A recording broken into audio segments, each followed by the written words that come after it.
আসসালামু আলাইকুম রহমতুল্লাহ। প্রিয় দর্শক, উপর আপনারা দেখতে পাচ্ছেন আওয়ামী লীগের যে হেভিয়ের যেসব নেতারা ছিলেন, সালমান এফ রহমান থেকে শুরু করে শিক্ষামন্ত্রী দীপুমণি পলক, আরও অন্যান্য এমপি মন্ত্রীরা যারা দেশের মধ্যে ধরা পড়েছে, তাদেরকে আন্তর্জাতিক ট্রাইব্যুনাল অপরাধে উঠানো হচ্ছে। প্রিয় দর্শক, সেই দৃশ্য আপনারা দেখতে পাচ্ছেন, কত সুন্দর চমৎকার দৃশ্য। এরা কি জানতো ক্ষমতার দিন একদিন শেষ হইলে তাদেরকে এই আইনের কাঠগড়ায় দাঁড়াইতে হবে?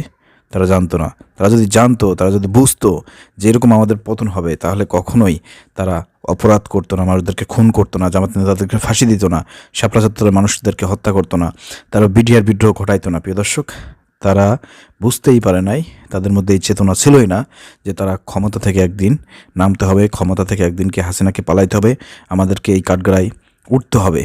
এটা তারা বুঝতো না। তারা অহংকার করেছে, ক্ষমতার বড়াই করেছে, ক্ষমতার অপব্যবহার করেছে। প্রিয় দর্শক, কিন্তু মনে রাখতে ইতিহাস থেকে শিক্ষা নিতে হবে। এই পর্যন্ত যত স্বৈরাচার ছিল সবারই পতন ঘটেছে, সবাই করুণ পরিণতি ভোগ করেছে। প্রিয় দর্শক, তারা যদি ইতিহাস